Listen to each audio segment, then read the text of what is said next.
you're thinking of buying a Squier Jaguar, well, you could buy a used Vintage Modified, or you could pay a little bit more for the new Squier Classic Vibe 70s model. But is the Classic Vibe really an improvement over its predecessor? We'll find out. Fight. Weighing in at 8 pounds 9 ounces, we have the Vintage Modified Squier Jaguar, while the Classic Vibe 70s Jag comes in at a slightly lighter 8 pounds 4 ounces.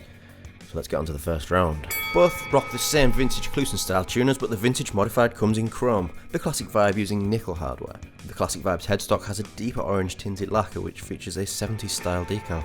The only differences here then are a matter of taste, so that's 1-1. The nut, the Vintage Modified is PPS, polyphenylene sulfide, which is also known as plastic. The Classic Vibe has the definite upper hand here with the upgrade to a bone nut, so that's 2-1 to the Classic Vibe. The fretboard, the Vintage Modified sports an Indian rosewood fretboard with dot inlays. The Classic Vibe has the block inlays, which again is a matter of taste. They look brilliant, I think. It opts for an Indian laurel fretboard, which is very similar in feel and sound to rosewood, but it's a lighter brown and is unanimously less desirable, so the Vintage Modified just edges this one for us. That's 2-2.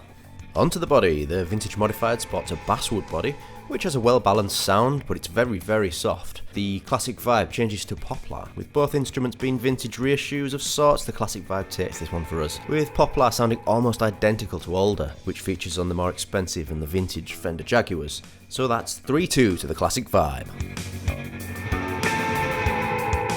The tremolos seem to be identical among the Squier offset range, so no change there.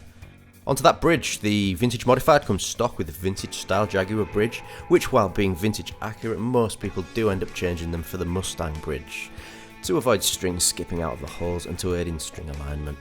And guess what, Fender clearly listened to the masses on this one, and as a result the Classic Vibe comes stock with that Mustang bridge, so no modifications needed. Great customer relations in our opinion, and it deserves the win in this round for us. 4-2 to the Classic Vibe.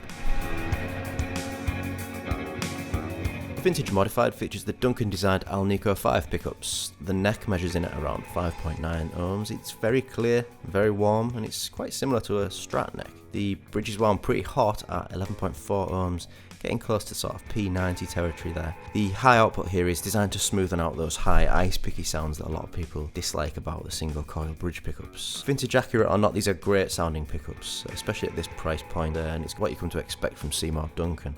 The Classic Vibe, the resistance readings on these new Classic Vibe pickups are very similar to the Seymour Duncans, and they also sound fantastic. But we can't really judge this round without hearing them first, so let's do a comparison.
Now, tone being subjective, it's difficult to rate this one, but we're going with the Classic Vibe pickups here, as we think they sound slightly clearer and more open. So the Classic Vibe wins by a considerable margin, and on paper, it appears to be the better guitar, but not so fast. This Classic Vibe was brand new and straight out of the box, and I've got to say, it was terrible. I mean, dreadful. It was buzzing all over the fretboard, especially on the high E, where about 5 of the notes in the middle didn't even play at all, and the note was cut far too high and it was awful to play. No guitar should leave the factory unplayable. And it's not as though this guitar is cheap. It's great value, but at around £350, it's at the higher end of the Squier line. Now I'd like to think this particular guitar was just a dud. A Friday afternoon model that slipped through the net maybe? Reviews online suggest this is common on these guitars, so my advice to you here would be to try before you buy. I had to do a full fret level and lowering of the nut slots on a brand new guitar. It's horrendous quality control, and I really hope they put that right.